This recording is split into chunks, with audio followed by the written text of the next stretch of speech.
Hi, today we are going to be talking about another metaphor with motorcycles and life. This one is about going and you just seeing where the road takes you, kind of a ride, versus one where you pick a destination and you plan out your route and prepare. So that's kind of our metaphor today. I'm Erica and I am your host of Powered by Joy podcast. So welcome. We are always here talking about how do we get more pleasure, joy, and fun out of our lives and not feel so stuck, bored, angry, and help us to make changes for anything to the better in our lives. We're on that quest to discover how to get more empowered and happy. And we're doing that without sacrificing our commitment to our loved ones.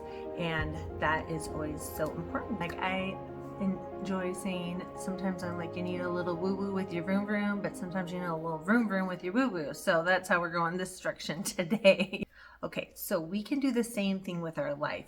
We can just kind of live day to day, just reacting to everything that comes our way. Like as the day happens, we're just reacting, or and we don't really have any intention. We don't have like an end goal, no bucket list, no like year-end goal, no vacations planned. Nope, just kind of living, existing. And then we also have the option in our life of setting some goals and having some intentions and imagining like, okay, I'm at the end of my life and I've experienced all these things. Or maybe I just, even this year, I'm like, oh, I want to make sure that I get out and experience my first track day on my motorcycle, something like that. And so I'm going to need to plan for that, have the equipment, the time set aside, the budget, supplies, the bike, the gear. You're going to need all of that in there. So on this journey, we can live our lives that way, where you're more prepared to respond than just reacting with how your day comes to you. And when I think about just, okay, let's go with the one where you're more prepared. So let's say you go through and you're like, okay, we're going to, oh gosh, I should have picked a spot, but let's just say I'm riding to Snoqualmie Pass in Washington. There's a lot better destinations. That I'm riding to Yellowstone. That's a better one. Okay. I'm picking this destination to go to Yellowstone on this ride, and I want to take 5 days to get there and have some time to play around and ride in there, and then we'll return back home. Okay. So now I'm going to make that plan. So now I know where I'm going. So I have a map. I can use GPS. I have some coordinates that I put in depending on what style GPS you use. Now I can plan out where I can stop for fuel. I can plan where I stop for food, how much food I might need. I'm going to be able to plan and map out like where I'm going to sleep that night. Maybe I'm going to be able to pick a space where I can sleep where I maybe perhaps feel a little safer. I'm not just going to sleep out with the bears. Some people are super brave and do that. We won't name their names today, but and you might be able to, you'll know how much your clothes you're going to pack or supplies you need and what you don't need. And so then when anything kind of comes at you unexpected on your ride, you're probably going to be a little bit more prepared and be able to respond, and you might be more capable of that. And then on top of that, you are not, you know exactly the route and the road. And so this opens up space for you to enjoy the scenery. You're feeling that freedom and the wind in your hair, or on your helmet, if you're wearing a helmet. And so you have that sense of freedom and security and safety, perhaps because you know where you're going, you know where you're stopping. You don't have to worry about running out of fuel somewhere and you don't know where the nearest gas station is. So it's a different experience. And so there's a freedom that comes with the planning and the prep, right? And setting that intention to get to this place. And yes, things can go wrong. You can get a flat tire, run over a nail, or you get in a rain squall where you can't even see 200 feet down the road, or whatever weather. Okay, so you are hopefully a little bit more prepared, or at least have an idea of where you can go to cope with or get tools to deal with the situation. Now, we're going to look at the other route, which would be you're just going to see where the road takes you. But let's say this is like a another 5-day trip. So, I mean, just somewhere where you're really going long distance. You're not just going for a quick half-hour ride on your bike around town where you know where you're going and you know where things are and you don't need to pack or do anything. So no, this is a long ride, okay? But you're just seeing where the road takes you. That has tons of freedom, and you've got freedom of choice. You got freedom of your time. You've got freedom of where you're going. You've got freedom from not packing, a bunch of supplies that weigh you down. Maybe you just have the clothes on your back and you didn't pack any snacks or water. You'll just find it along the way. Like total freedom and just sending it. And you just deal with things as they come to you. So you have that route too. But maybe you don't know where you're going to end up, so you're not really sure what the weather's going to be. You don't know where the fuel stops will be. And let's just say you're out there and, oh gosh, now you have, you're low on fuel and it's getting dark and you don't know how far it is because you're in the middle of nowhere and you don't see a sign that says 50 miles to gas. So all of a sudden now you're not riding fast and free. All of a sudden maybe you have to ride a little slower to try to stretch out and conserve fuel.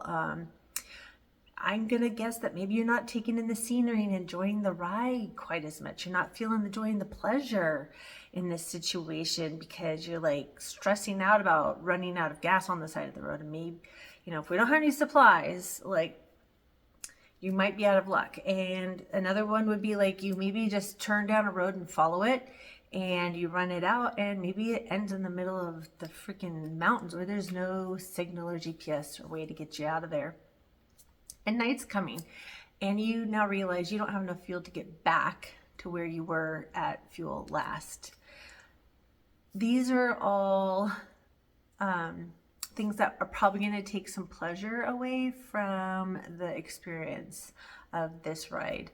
And so I think there's something to be said, of course, on occasion where you just let loose and you're going to just go for a ride.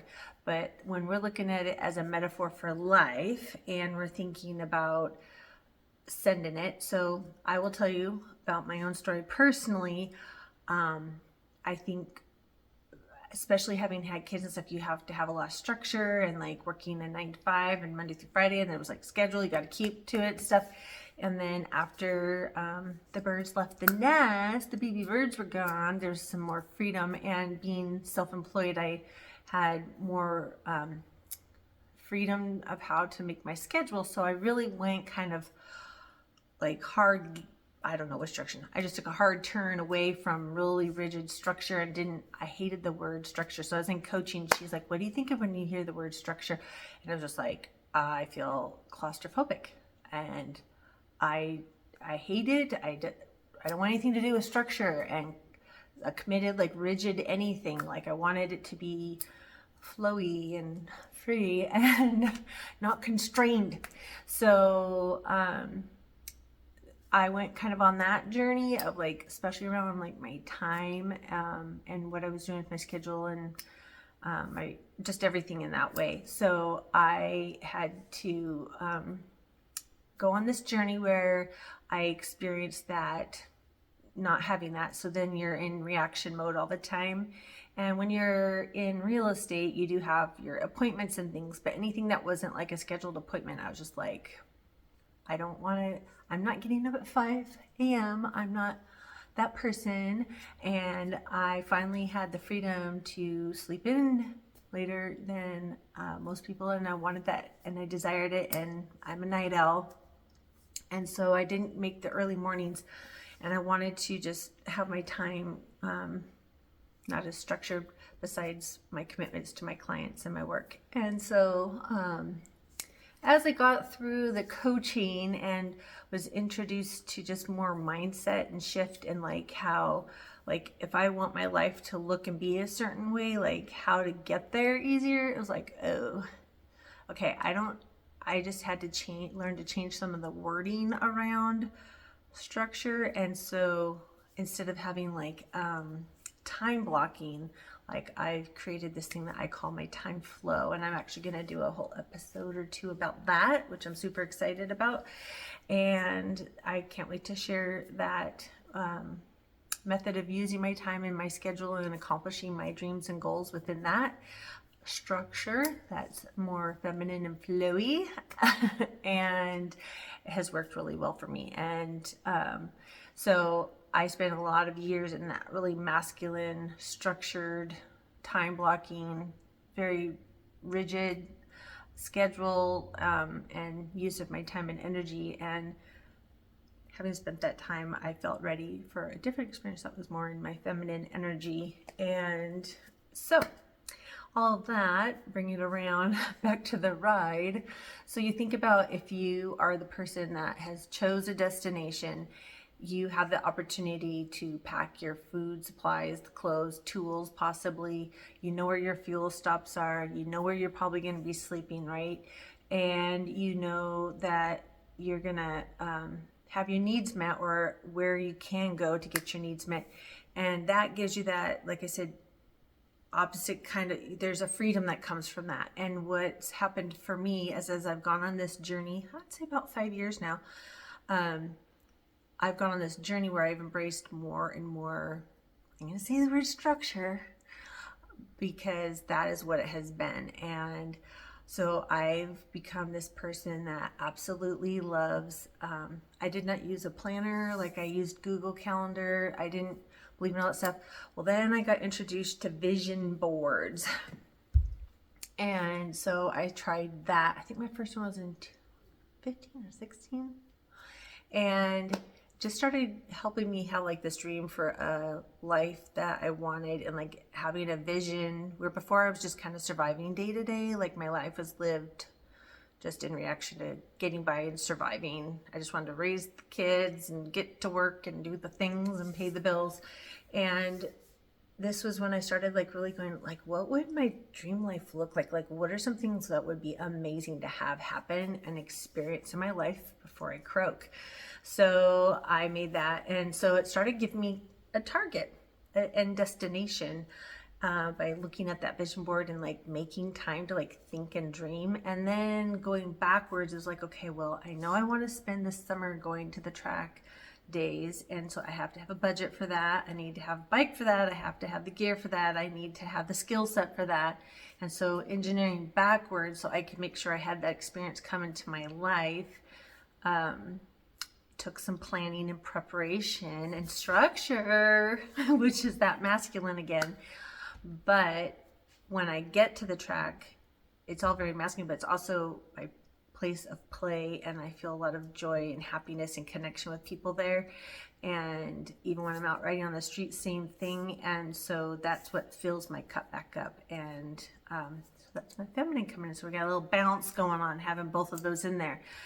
But when I think about the structure, like, I started then going, okay, having some accountability, like, okay, that's how much money I need to make this year. Then I have to set that money aside. Well, then how much do I need to make in a quarter?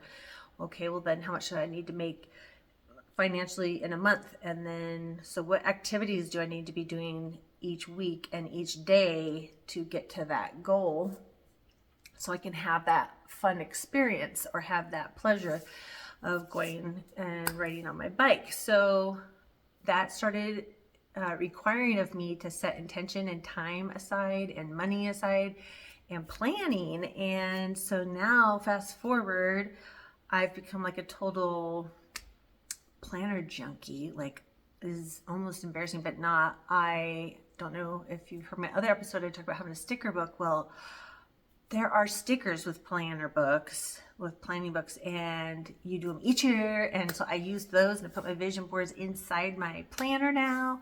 And I look at that every day, and I can travel with it. It goes with me. And so I very much have become someone who rigs my environment and my time planned to make sure I'm living a life that's towards what I want to be experiencing. And I feel like that has allowed me space and opportunities to have more fun, enjoy, and create awesome memories and connections with my family and my friends. And when I look back at the end of each year, and this year I specifically wrote a list of all the really big things I experienced or felt like I accomplished. And that was the first time that I like really honed in and focused and just like kind of marinated in my life's journey for the year and the wonderful wins and experiences and memories I had created. And when I looked at the beginning of the year, what I had set for what I wanted, because I pick a theme word for the year, and it really resonated, and it was very exciting and rewarding, going, oh my gosh, like I really did live in a way that was aligned with what I intended. Now, that doesn't mean that going forward, I'm like, ooh, I might have overdone my focus a little bit in this area and needed to change over here. Same thing like when we're out, and even if we have a planned ride, we might have to make adjustments with the weather, or like we said, a mechanical issue or something. We got to stop, and we have to have pit stops, and we got to fuel up, and we have to rest, and we need to plan for those things. And as boring as that can sound, you have to slow down to go fast, okay? You're going to probably take longer if you don't have any of that prep and you're broken down and you don't have any supplies, your phone's dead, you have no food, nobody's driven by, all day. Like, that's a much longer than you stopping for fuel and you knew where to stop and where you were going to do it because you planned ahead. So I'm really learning that lesson, that I've actually gained a ton of freedom by having more structure in my life and intention in my life. And so I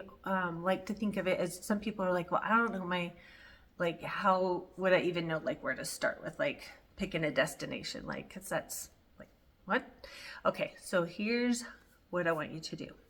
First of all, in the last episode 10 about writing your ride or living your own life, we did an exercise in there about calculating how many months you have potentially left if you lived an average lifespan and nothing unexpected happened. And I'd love for you to go back and check out that exercise and do it, and then that can help you with this. But first, I want you to think about your coordinates, like in your GPS, as your core values. So we usually have core values in our lives, whether we actually know that or not, that guide all the choices we make, that guide the life that we're experiencing and living and will end up living in the end. And we can leave that up to choice. And when we leave it up to choice and we don't actually set time aside to like really plan and say, this is kind of what I want, and think about what we even want, then you're just living a life that is the product of everybody else making choices around you, for you in your life. Your boss chooses the time you get up, or so, I don't know. You're living a life where other people's choices are what you are reacting to and responding and living out. Or you can choose your core values and set them, and maybe you're not feeling like you're living them out right now, but your core values are something that are kind of a guidepost for you, and you can change them, and they can change throughout your life, and you can shift them, and it can shift your life. And so now you're probably asking, well, how do I know what my core values are? Okay, so I have a little exercise for you to do, and if you're not driving and you have it accessible, I'd love for you to pull out that notebook that we've been using throughout this process, or if you have a journal, so pen, paper, and I want you to take, if you're just driving, don't close your eyes, but think about for a moment, I want you to think of somebody that you highly respect, admire, and you really look up to. So just take 1 minute here and think about who's that person, and just bring them into your mind. Think about them, think about the choices and how they live their life. And I want you to think about their character traits and their values that they display by the life that they live, that you see and admire. So if you want to just pause this right now to take more time, please do so. And now we're going to think about 3 to 5 of those traits that are most important and really stand out to you. So I thought about, when I did this exercise, I thought about a person that is on like YouTube and social media that I followed for years over fitness and life stuff. And family was a big one, that they prioritized their family. And theirs was like, freedom and just having happiness and joy. And there was a bunch of other stuff like adventures and travel and things like that. But pick out like the top 3 to 5 traits. You can make a long list, but pick out and circle 3 to 5 of them that really stand out and ring true to you, or maybe they get you stirred up and give you some energy in your body. And when you look at those traits and values, those are usually a really good clue to what yours could be or are, or what you desire them to be. They can give you clues into what your desires for your life are. So I love to use that tool to use, and I give credit to my coach Camille with the Ultimate Life coaching, and she's the one that ran us through that exercise, and that was really helpful and eye-opening to me to use that as a tool to kind of help me figure out like, oh, what are my core values? I don't know. Like, I knew I loved my family. So when I look at my core values now, it's like love and connection with my family and my friends, and joy, adventure, freedom, travel is high up on the list. I don't think that's a core value, but I think it helps with it ties in with the adventure. So those would be like high up on my core values list. And also vitality. Like, I just want to make sure I feel my best so that I can experience this life that's such a fun adventure. And I want to have the option to experience everything I can. And so those would be mine. So that's a good example. So I love doing that exercise. I would encourage you to actually stop and do it, because you can listen to these sorts of things all day long, but until you actually do the exercise and make the time, that's when I started experiencing real changes. When I actually did the exercises, I answered the questions, that's when I started to make change. So I really advise you to do that. Okay, so now you've got some core values, and think of that as like your GPS and your coordinates, or your coordinates in your GPS, right? It's giving us that overall theme, end point of where we're going. And then the next exercise we're going to do, so we talked about that calculation of approximately how many months you have left if you lived an average lifespan. Okay, so now we're planning our destination, and you're like, okay, I still don't know. So this is something that I have thought about for decades, and I'm not sure why, but I've always just had this awareness like that today could be my last day.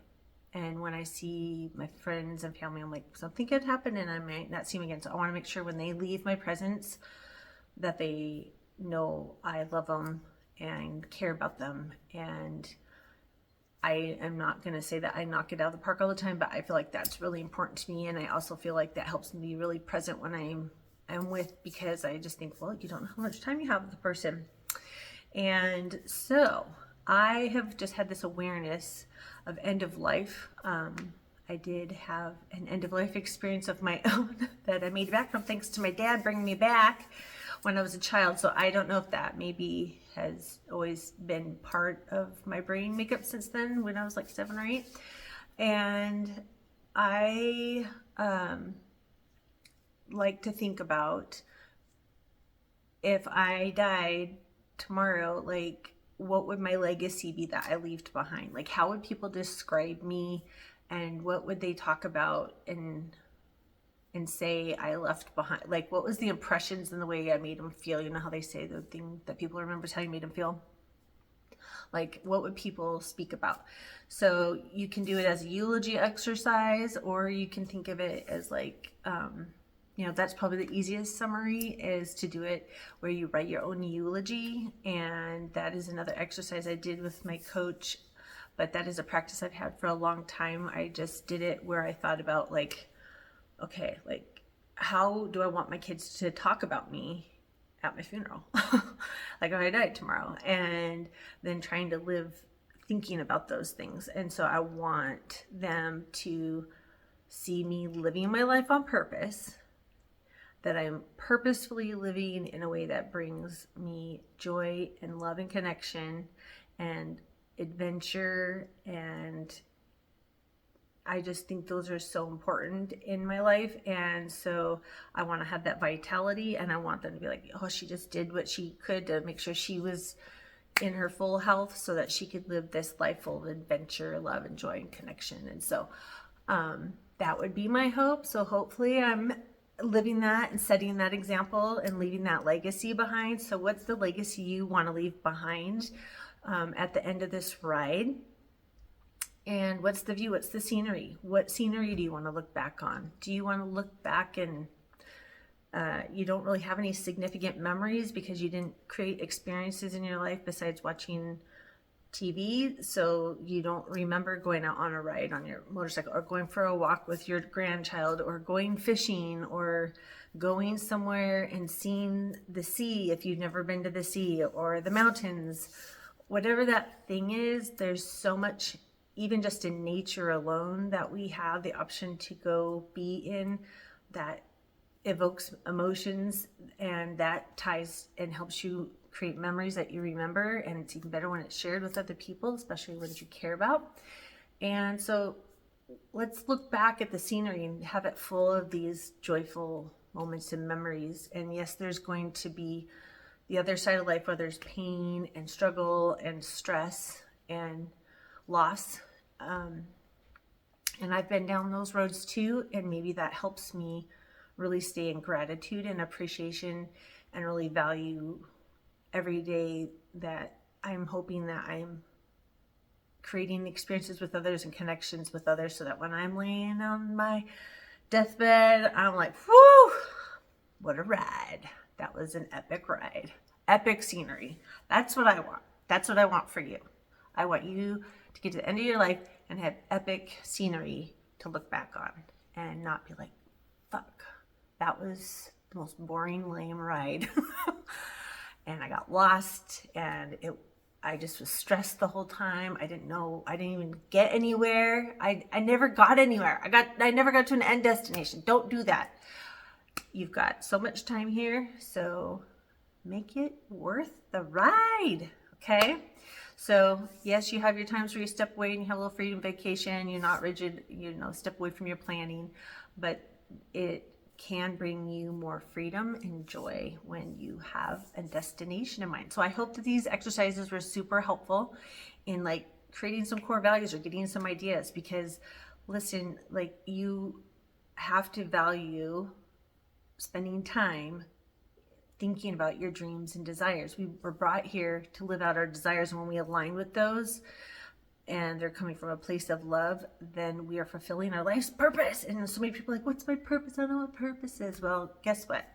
It's usually when you start to follow your true heart's desire that you discover that you're living your life on purpose. And so with that, I want to thank you for tuning in. If you want more tools, you want help planning and setting more intentions, or you're like, that was really overwhelming to think about, like scheduling myself backwards and like thinking about, okay, what I want for my life, what do I want for the next 5 years, what do I want for the next year, what I want for the next month, then what do I have to do weekly, what do I have to do daily to get that dream experience.